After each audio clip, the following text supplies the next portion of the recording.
a brand new video. So today I'm here for you again with another book video, and I feel like it has been such a long time since I've last done one of these, like way too long if you ask me.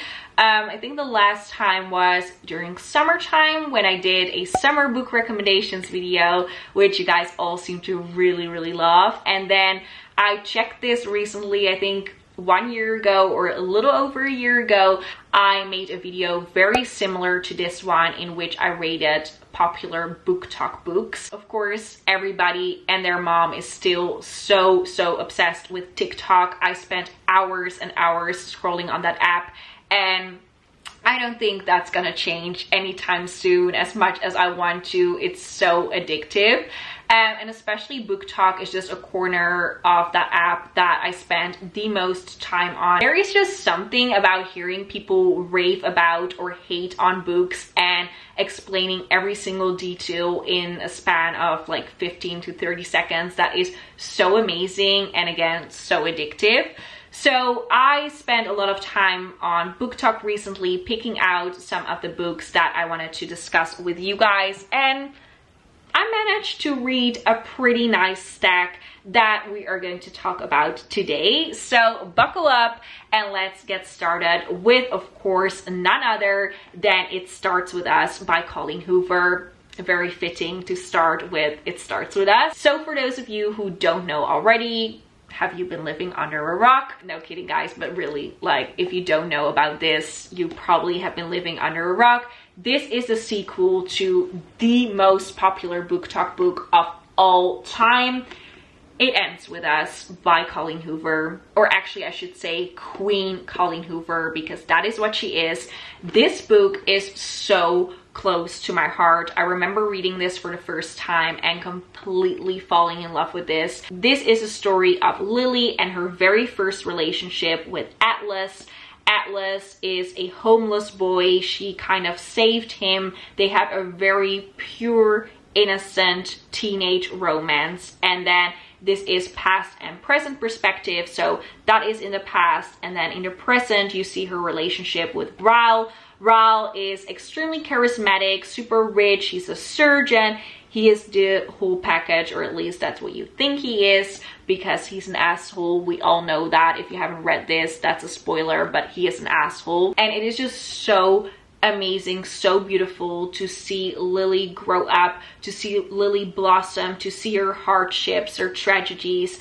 This book is very heavy. It deals with the subject of domestic abuse, so big trigger warning for that. But yeah, this was one of the most magical books that I've ever read. So I was a little bit hesitant going into this because, needless to say, it is always a little bit, I don't know if scary is the right word, but you know, when you have super high expectations of a sequel because you loved the first book so much, you know, it's almost never really gonna be as great as the first one. And I would say the first like 80 pages of this book, I was not really feeling it, to be very completely honest with you guys. I know this also got a lot of hype, just like the first book, but you know, especially because it starts right after It Ends With Us ended, I had a lot of trouble getting into it because it had been such a long time since I last read this. So I needed to get used to the characters. I needed to get my emotions straight again. I needed to get back into feeling as much as I felt for them before. But then once I got past that point, so let's say at page like 100, I started to feel connected to them again and started hating Raul with the same amount of burning passion as I did in It Ends With Us. So that was a very good sign for me. It's not my favorite book of all time. It's definitely not as good as It Ends With Us, but I still give it 4.5 out of 5 stars, which is very high. The quotes in this book are so lovely, so amazing. I even sent a very special person in my life a quote of this book, so only for that reason this book is already special to me. So yeah, if you haven't picked this up, please do after you read this one, obviously. Then I actually listened to my very first audiobook. So if you guys know me, I normally don't really like listen to audiobooks. I usually just read books in paperback or on my phone. But recently my life has been very hectic.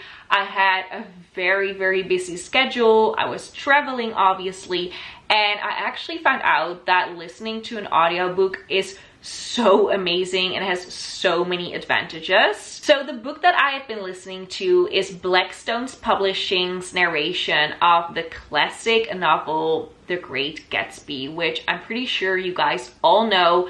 I've read it in high school as well, but hearing it in audiobook form was like a completely different experience, and I actually loved it so much more than when I read it for the first time. So this portion of the video is actually sponsored by Blackstone Publishing, so thank you so much to them. In 1987, in a small garage in Southern Oregon, Blackstone Publishing was born. It was founded by Greg and Michelle Black, who started the company from the comfort of their own homes with just only a handful of employees and build it one cassette tape at a time. And then in 2015, they started a new publishing venture that is built upon that same foundation. Blackstone's goal is to publish groundbreaking books, both fiction and nonfiction, by very well-known authors, and to forge a relationship between readers and librarians and booksellers and the overall literary community. And I was really surprised by the audiobook version of The Great Gatsby that they provided me with.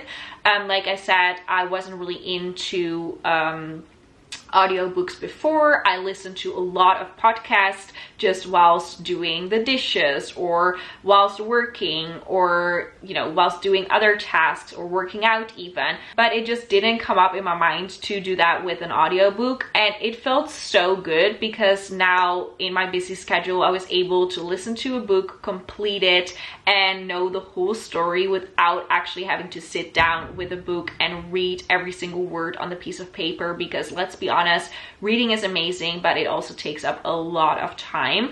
So that was really good. What I also really liked about this specific book, The Great Gatsby, is that the narrator was so comfortable to listen to. I'm very picky with voices for some reason. Some voices absolutely repulse me, like I just cannot do it. But luckily, this voice was extremely pleasant to listen to. The narrator is actually Tanner Bushanon. You might know him. He's a very famous actor who stars in Cobra Kai and also plays in the Netflix film He's All That. And yeah, I really liked his voice. What I also really liked is that you can adjust the speed levels. So I just set it to like 1.25. So that's the most comfortable speed for me to listen to, but you can amp up the speed. You can make it go slower, so that's also a big advantage. And then of course a little bit about the plot of the book, for those of you who haven't read The Great Gatsby in school and don't know what it is about. It basically tells a life story of Jay Gatsby, a self-made millionaire who orders his entire life around one desire, and that is to be reunited with the woman, the love of his life, Daisy Bushanon, who he had lost 5 years earlier. It is a very tragic story and published in 1925. It is one of the most iconic pieces of American literature that I feel like just everybody needs to read. And especially in this audiobook version, it is definitely worth it. I personally give the book a 4 out of 5 stars. It's not my favorite book in the world, but it is a classic, and therefore I feel like it definitely deserves a spot on your TBR if you haven't finished it already. So yeah, thank you once again to Blackstone Publishing for collaborating with me for this portion of the video. You can order your own audiobook with the link down below that I have listed down below in the description box. And with the audiobook, you can put some fun back into your reading, especially if you're in a little bit of a reading slump and you feel like you don't have time with this narration of The Great Gatsby. Then the next book is Every Summer After, and if you loved this book, Love and Other Words by Christina Lauren, which is another really famous BookTok book, I feel like you're gonna absolutely love and devour this one because it has the same kind of childhood friends to lovers trope, which is so cute. So this is a story of Percy and Sam. Percy's family buys a lake house next to the house that Sam and his brother and his mom live in, and they become friends, and then slowly it starts evolving into lovers. It's the cutest little thing. But then in the present perspective, they haven't spoken in years. I think it was like 15 years or so, and Percy hasn't gone back to the lake house because she has very bad memories associated with it. So then one day, Sam's brother, he calls Percy and he says, you know, you need to come back to the lake house because we need you. My mom passed away and I know how much she meant to you. I know how much Sam meant to you. I feel like Sam really wants you to be here. So Percy goes back to the lake house and it switches back from the present perspective to the past perspective. You see their relationship evolve both in the past and in the present, and it's just a beautiful love story. This does include one trope that I absolutely despise, but the author made up for it with the ending. So overall, I give this a 4.5 out of 5 stars, especially if you love the summery lake house setting vibes, then you're gonna love this. So yeah, a really cute, good read. Then this one, I feel like just like Colleen Hoover, Taylor Jenkins Reid is an author that is so extremely popular on BookTok, but for good reason. She's definitely not overhyped in my opinion. Taylor Jenkins Reid has the capability to take you along into a character's life and completely get you sucked in to the point where you feel like you actually know them in real life, which is insane to say, but I've had that with all her books so far, and especially this one. This one is about Carrie Soto. If you've read Malibu Rising, which is my favorite book of all time, like my ultimate favorite, you already know her because she was in a relationship with Mick Rifa at some point, but she's a famous tennis player, and in this book you get to see her entire lives, her ups, her downs, her relationship with her father. It really focuses on family relationships in this book, which is amazing, so heartbreaking, but also so beautiful to read about her relationships, the struggles in her life, the struggles that come with fame, the struggles that come with wanting to compete on such a high level in the US Open. It is such a captivating story, and it's not so much plot driven, but it is very character driven, and that's what I love so much. Like I said, you feel like you actually know Carrie Soto, or like she's a real person and you're reading her autobiography, which is very strong. And yeah, there are no flaws in this. 5 out of 5 stars for me. You have to read this. And also it's quite a thick one, but I went through it in like a couple of days. Amazing. Then I read my very first Tessa Bailey book. Tessa Bailey is another author that is so extremely popular on BookTok. Like all of her books seem so hyped, and so I definitely wanted to read one, and this is one of her newer releases, My Killer Vacation. So this one is about Taylor, and she was supposed to have a very relaxed vacation with her brother in Cape Cod, just enjoy the sunshine, tan, do nothing. But then she discovers a corpse, I know, crazy, in her Airbnb, and that sparks this whole investigation. She meets a bounty hunter who is very grumpy guy, and he doesn't want her to help with the investigation whatsoever, but she wants to be involved because she's a badass like that. And it follows their story, their love story, obviously.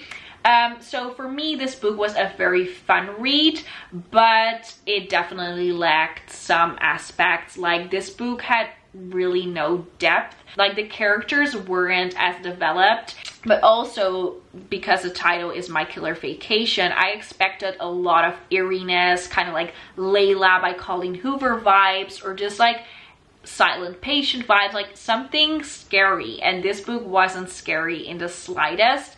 So yeah, that kind of threw me off guard, because I was like, what is the point in having such a heavy topic then, like murder and stuff like that, if it's not gonna be scary, and if there's not gonna be like a massive plot twist. So I kind of missed that, but I still gave it 4 out of 5 stars because I still enjoyed it. It's a good beach read, like it's fluffy, it's lighthearted, it's entertaining, but it's not my favorite. Then The Simple Wild by K.A. Tucker. So this book is about Kella.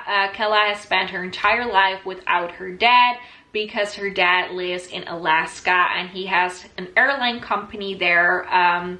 He is a pilot and he lives like the rural type of life, the wilderness life, and Kella's mom just couldn't handle that, so she fled that life and they haven't been back since. But then she hears that her dad isn't doing very well, he's actually sick, and Kella wants to make sure that she can spend some time with him before he passes away.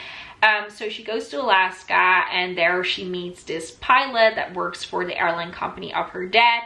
He is super grumpy, his name is Jonah, and they do not get along whatsoever. Kella is an influencer and Jonah is like, oh my god girl, you're way out of touch with reality, you don't belong here, you're way too stuck up. She doesn't like him because he's rude and he's not sensitive whatsoever. He doesn't take in her feelings, but then obviously they start falling for each other and it's this super cute romance. So I don't necessarily love the grumpy sunshine trope as much as I did. I feel like it becomes very repetitive because you're like, dude, why are you so grumpy? Like, just be nice to the girl.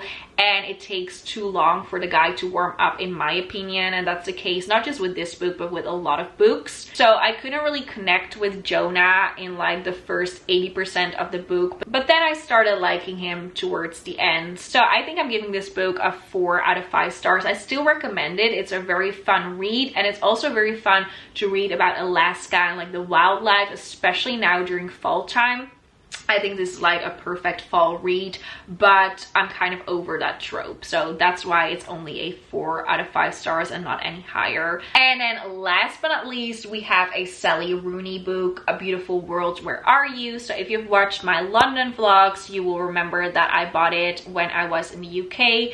And I bought it because it was so hyped. Like, I literally saw this everywhere. And I have to say, just like about everybody that I hear talk about this, I had to get used to Sally Rooney's writing style because it is very, very different. If you've never read a Sally Rooney book, all her books are super, super character driven. There's almost no plot. Like, this book, I cannot even explain to you what it is about because literally that's not the point of this. The point is that there are 4 people. You see their character development, you see the development within their relationships, you see the flaws. Sally Rooney is very big on flawed characters, and that is the point of this book. You get taken away into their lives where nothing really happens, nothing of like big significance, but it is amazing to see these characters interact with each other and to see their thoughts and their patterns and their habits. It took me weeks to finish this, and that's not a good sign usually, but I do appreciate all the commentary on life and relationships and friendships and romance, and I feel like this is a type of book that you learn a lot from, but that is not necessarily as enjoyable to read. So if you want a good piece of literature, go ahead and read this and figure out the messages and the hidden meanings for yourself. But this is not like a fluffy, light romance that you could take on a holiday. And that's all I'm gonna say about it because this video is already way too long. I'm sorry for always rambling. Oh yeah, my rating. I always forgot to say my rating. But my rating for this book is a 3 out of 5.